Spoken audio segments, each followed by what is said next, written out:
Северокавказский федеральный округ объединяет 7 уникальных, богатых традициями и культурой народов. А каждое лето появляется еще один полноценный субъект под названием Машук. Сюда, в Пятигорск, на образовательный форум приезжают самые идейные молодые люди со всего Северного Кавказа. Они привозят уникальные проекты, которые будут защищать, и если победят, то получат грант. На эти деньги они смогут реализовать свои идеи.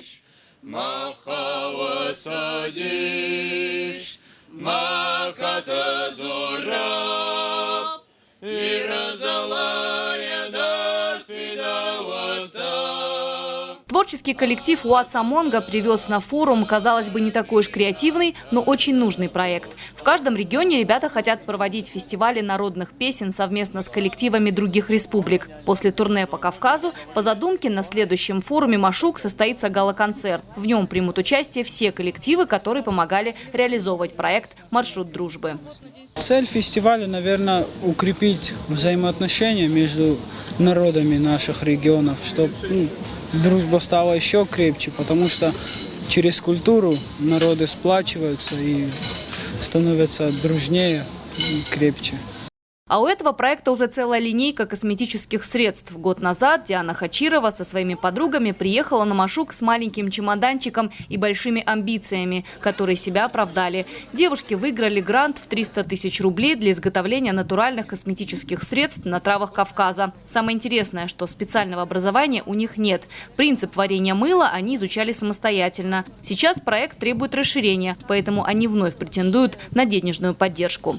У нас, к сожалению, такого мыла не было представлено, в котором бы не было животных жиров, во-первых, и, во-вторых, которое было бы полезно, то есть было без всяких химических добавок, потому что задумываешься о своем здоровье все-таки и уже приходишь к этому. Потом начали интересоваться, что, как, зачем и почему, начали делать для себя. Я экономист, Айсидора у нас юрист, а Инна у нас айтишница. Этот проект приглянулся Вячеславу Битарову, который прибыл на официальное открытие форума. Своего главу осетинская делегация встречала красочно. Участники построили живую башню и исполнили героическую песню.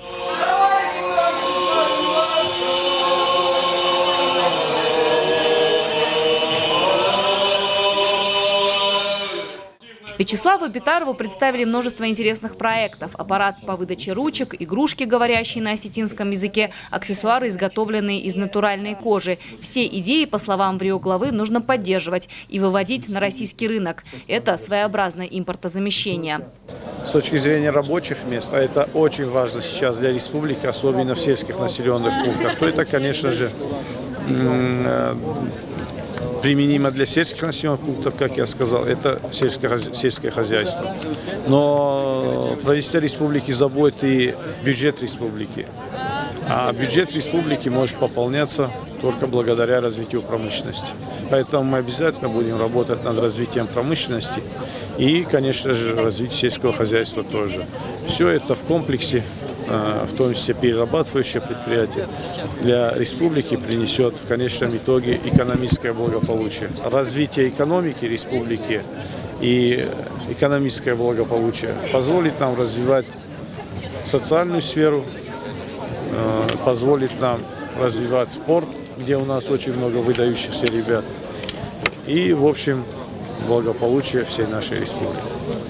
Форум продлится 2 недели. За это время молодые активисты смогут не только познакомиться и подружиться, но и пообщаться с известными людьми, ведущими российскими политиками, общественными деятелями, бизнесменами, спортсменами и звездами шоу-бизнеса. Программа форума очень насыщенная и интересная. Пресс-конференции, тематические тренинги, деловые игры. Но каждый надеется, что именно его проект окажется в числе грантополучателей. Елена Черенкова, Савелий Зангиев, Осетия Ньюс.